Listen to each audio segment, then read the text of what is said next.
Okay, hi everybody, Western Mass Wonder Woman here, and this is what I prefer to look like when I am presenting myself as Wonder Woman.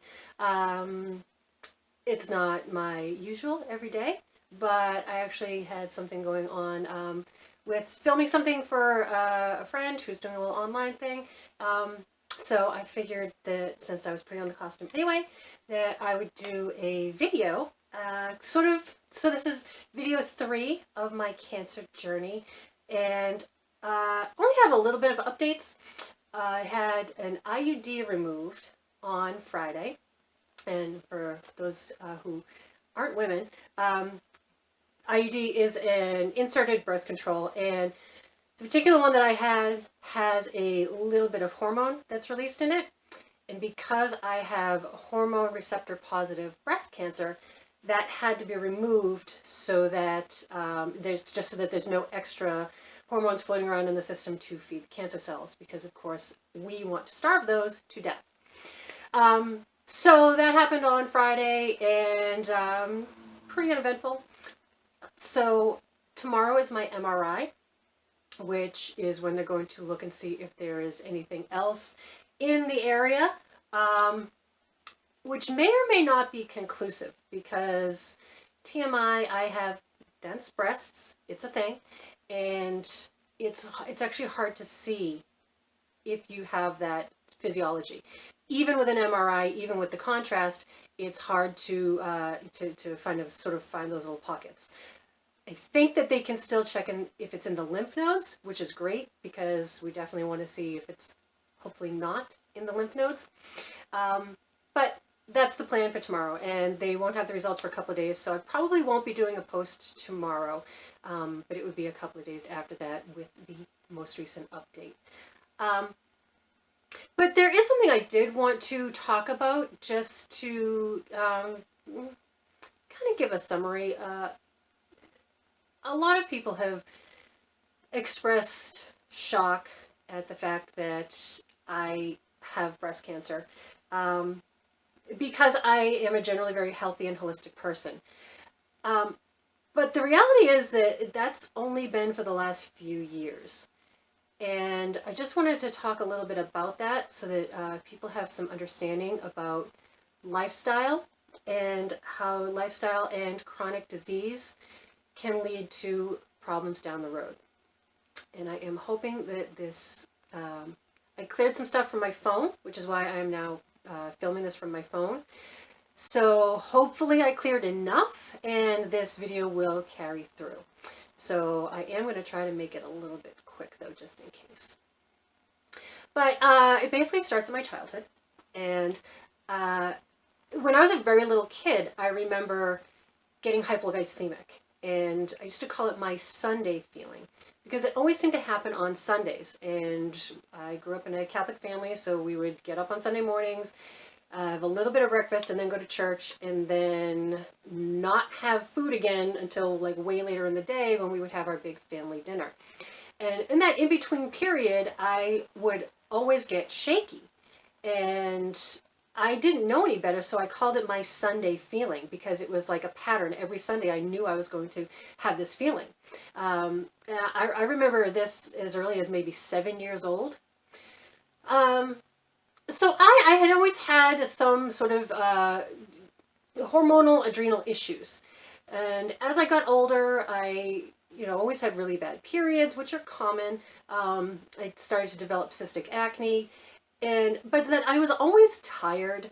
I never felt right. I cannot remember a single day in my entire life that I went to bed and woke up feeling refreshed and awake the next day. Never. It has simply never happened. And when I was a teenager, it was, oh, you're just a lazy teenager, you want to sleep late. When I was a college student, oh, you're just a college student. And when I was in my 20s and working, oh, you're just doing too much, you're working too hard. And then as I started to get into my 30s, and oh, well, you're getting older. And I was like, okay, well, this is the same problem I've had for my entire life, but you're coming up with all these different excuses for it, instead of maybe there is something going on. I also never healed well. I threw my back out the first time when I was 26 years old, and it never healed. And I was like, okay, I'm healthy, I'm active, and why am I not healing? So these were sort of ongoing things. I always felt like there was something off in my body. And but I never had any symptoms. I had like perfect blood work. They always tested me for thyroid because my mom has a thyroid condition. And they were always like, yeah, you have fantastic blood work. You're perfectly healthy. And I was like, okay, well, that's great, but I don't feel right. I just never felt well. And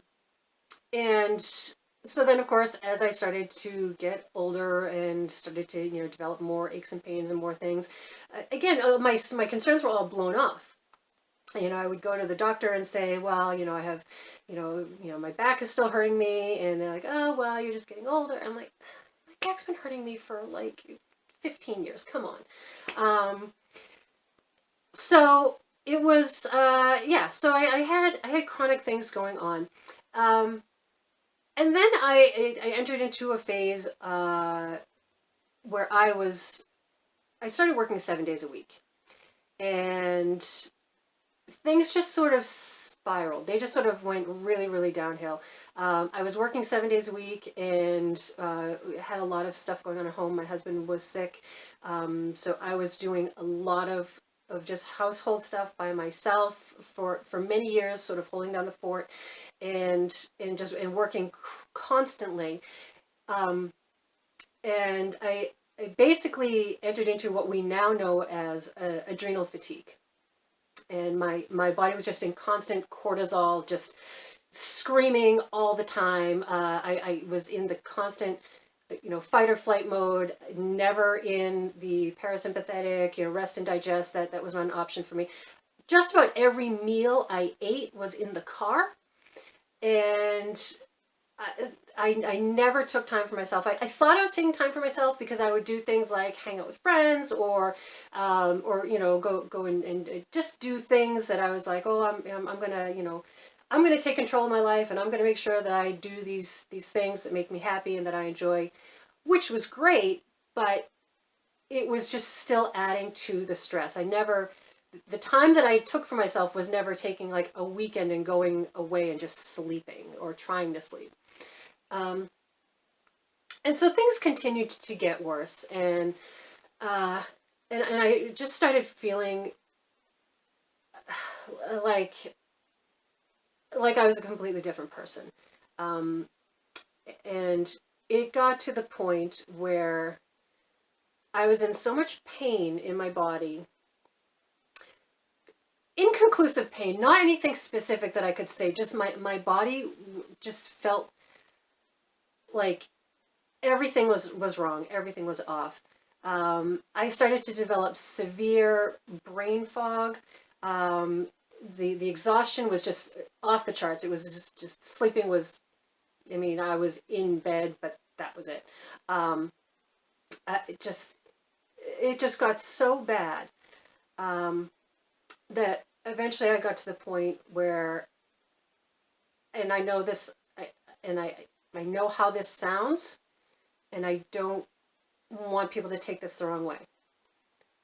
I was never suicidal.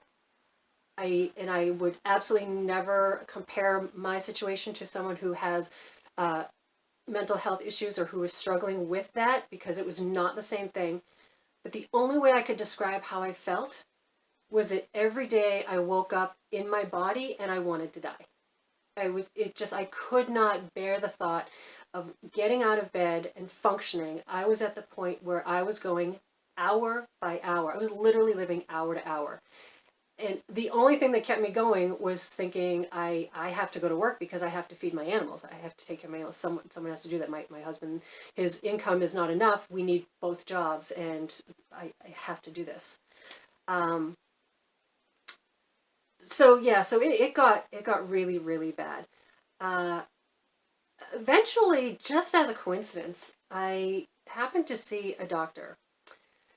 Technically not the doctor, but the nurse practitioner.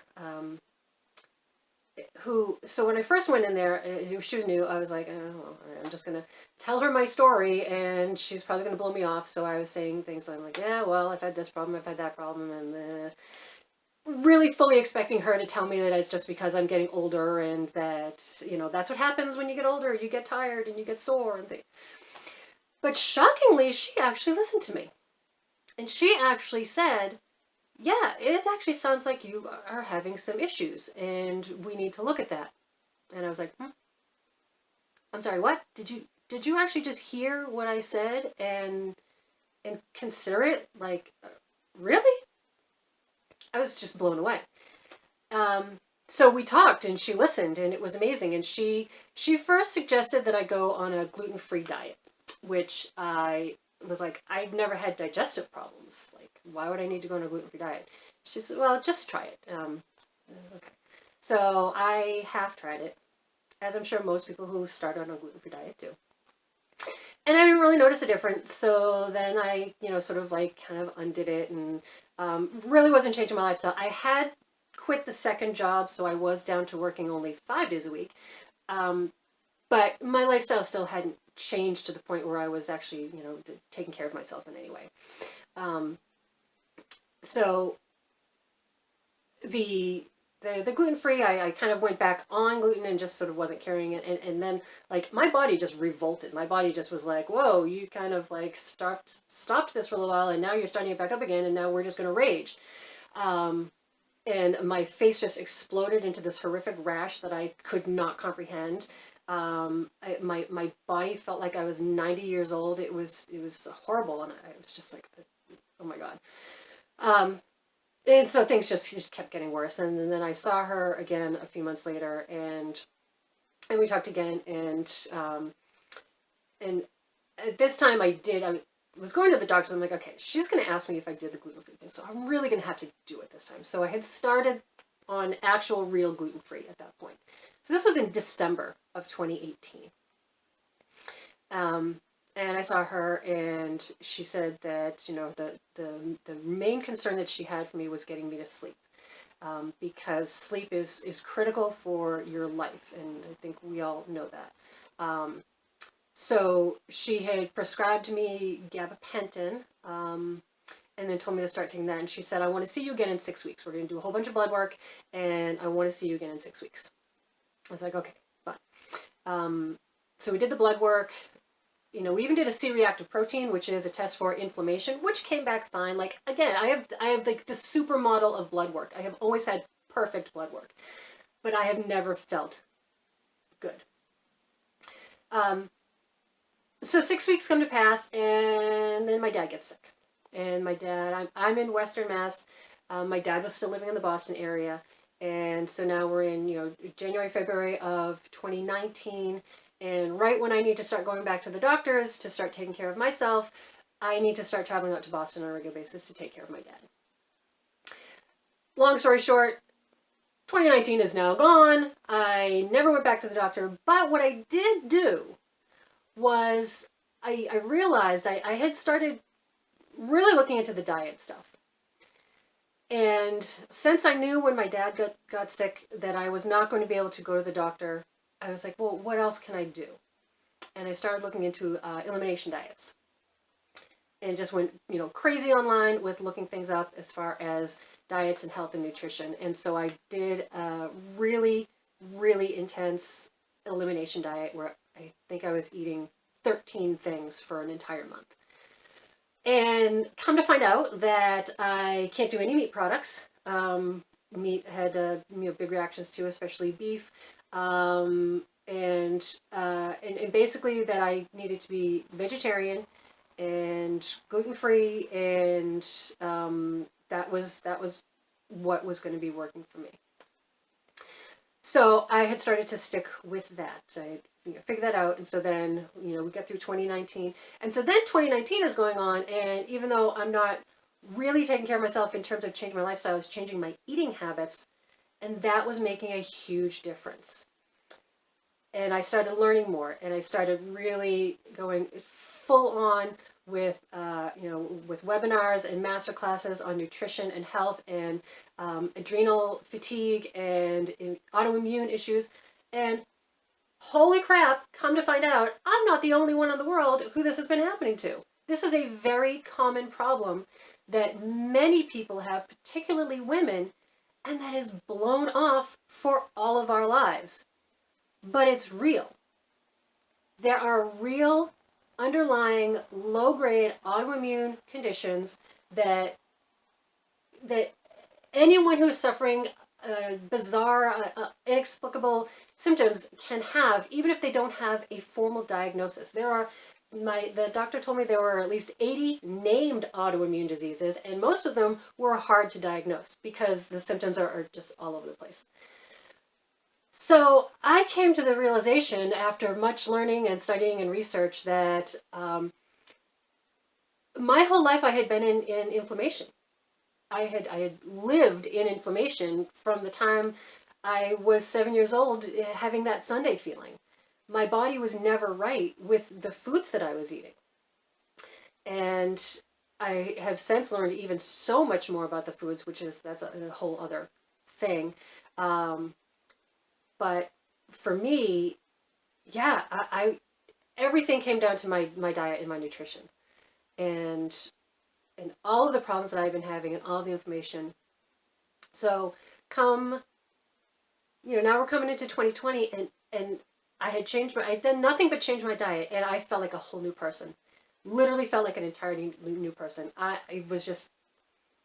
had energy. I still am not sleeping great, and I still wasn't sleeping great then.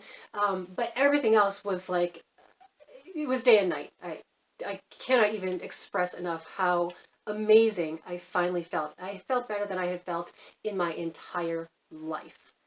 And that was in 2020, the beginning of 2020. And I know, and even when Corona hit, even when COVID happened, I was still like, okay, well, I mean, yeah, this sucks, but I still feel great. I feel good. So things were going really, really well up until August of 2020. And in August, my horse and my dog both died very suddenly, 10 days apart. And it destroyed me. It literally ripped me open. I felt my body rip apart. It was bad. The horse died first. I had about 24 hours notice for putting her down, and so I had kind of worked around that. But then when the dog happened, that was just completely out of the blue. She had a hemangiosarcoma, which is a massive, very aggressive, quickly growing tumor that dogs get, and it ruptured, and she was dead within hours. I was lost. I was gone. When they told me she was dying, I literally felt my body rip apart. And I was in grief and misery for weeks after that, and I kept thinking that, like, I was feeling horrible because of the grief and the emotional trauma. And then one day it dawned on me that what I was physically feeling inside my body was all of my old symptoms. And it was really weird because I was like, wow, this is not just grief over the animals. This is a recurrence of everything that I had fought against for the entire year of 2019 going into 2020. All the things I had changed my diet for and resolved, so I thought, all came screaming back. And green tea with nettles. And it was like starting over again from scratch. And at that point, it dawned on me, like, okay, the mind-body connection, the vagus nerve. For those of you who don't know or who have never heard of it, we have a giant nerve in our body that's called the vagus nerve that connects your brain to your gut. And they talk constantly. And it is just literally science that what is going on in your head affects your body, and vice versa. And I just realized, okay, well, because now my brain went through all of that, my body is now having this recurrence of symptoms, and it was just, I realized, well, I can't change my diet again because I've maintained that diet. So now I have to work on the emotional level. And that's always harder. That's always much, much harder. So I, and then only just recently started thinking about that and considering that. Um, and so then, that was like, December, January-ish of 2020, 2021. And then, yeah, February 23rd, I was diagnosed with the breast cancer. And I was not surprised. Sorry, my phone did shut off. And I just had to try to clear it again. And so I don't know how much longer I'm going to have for taping this. I really need to get that webcam. But anyway, so where was I? Yes, so I got the cancer diagnosis, and I was not surprised because it is a myth that most cancer is genetic. Most cancer is not genetic. And even if I have the genetic predisposition towards breast cancer and ovarian cancer down the road, that really only is about between 5 and 10% of anyone's chance ever of getting any chronic disease. What is more likely to cause any sort of chronic illness, including cancer, is what is called epigenetics, which is basically everything around you. Your diet, your environment, your stress levels, every single outside factor that affects your life is what is more likely to cause any sort of chronic or sometimes acute illness. And in my case, I had a lifetime of inflammation. And I had digestive disorders that I was not aware of because I was not having the typical digestive problems. But having leaky gut and having food sensitivities, which I did have, there is now a study that shows a direct link between gut dysbiosis, so problems in your stomach, and breast cancer. There's a link. There's an actual link between having stomach problems, food sensitivities, and breast cancer. So there's that. Also, it's very common, and everyone who knows anyone with breast cancer knows this. There's the emotional component. Caregivers and women and men who have a very emotional investment in things tend to get breast cancer. The breast it's the heart. It's all the same area. And having chronic energy, negative energy or stressful energy there in that area is going to lead to inflammation, which is going to lead to gene mutations. That's just how it is.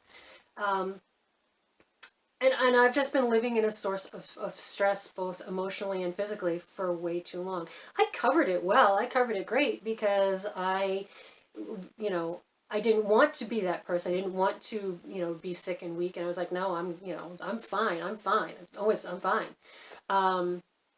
But I wasn't, and this is the result of that.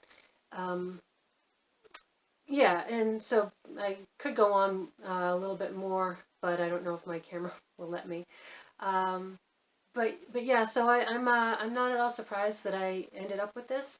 I consider myself very fortunate that as of right now, we're still in the diagnostic phase. We still don't know exactly the full extent of it, but at the moment, it does still seem like it was caught early and that it's pretty localized. I've been on some cancer forums and support groups, and I can't imagine, going in, getting the mammogram that I did, and then being told that I had stage 4 metastatic breast cancer and that it was everywhere and that I had, weeks or months to live. That didn't happen to me. I'm so grateful for that. But again, yeah, and I'm just, it all makes sense to me, which is, and because it's not in that severe category. So let me just back up. So it's not in that severe, really like heading towards death category. So on that level, I a little more okay with it. But also, as I've just said this whole time, I'm not surprised by it. And just another weird coincidence of things, we moved out here, it was 19 years ago. And when we were first changing doctors we moved out from the Boston area. And when we were changing doctors, there's two hospital systems where I am. And I was looking at them and I was trying to decide which, my primary care physician would be either, closely affiliated with one or the other. And I picked one specifically because it had a women's health center and a very well-established women's breast health center. And somehow 19 years ago, I just had in my head that I might need that someday. And that's why I decided to go with the doctor facility that I did. And so I don't know. There's been a lot of weird coincidences and things like that, things that have come up. Just thoughts that I've had over the years. I don't know how this sounds, but I kind of feel like I was always meant to have breast cancer. Not that I want it. I'm not saying that. I'm not saying that, it's, yay, I have breast cancer. I just kind of feel like I was always meant to get it, and that somehow my body knew that. And that it's a giant wake-up call for me to just be far more vigilant about my health and my health journey and my life, and hopefully getting the message out to other people to do the same thing. I don't care how old you are. I don't care what is going on in your life. You cannot take your health for granted. You cannot take any little symptom for granted. And you've gotta just, it's corny, but your body is a temple, and you have to treat it that way, or else your body is gonna get mad at you. And my body got mad at me, so now I have to fix it. So that's it. All right. So we haven't lost the signal yet. So I'm going to close, and hopefully when I put these two together to post them, I can actually figure out how to do that. But once again, thank you for listening. Thank you for supporting me and being there. And I love all of you, all of my friends and family who have been so amazing. And those of you who don't know me, who have still been sending me a message of support, you're also awesome. And people can't do this alone, and I couldn't do this alone. So love to you all, and I'll be posting again with updates from the MRI. So in the meantime, stay strong. You're going to get through this. And all right, take care.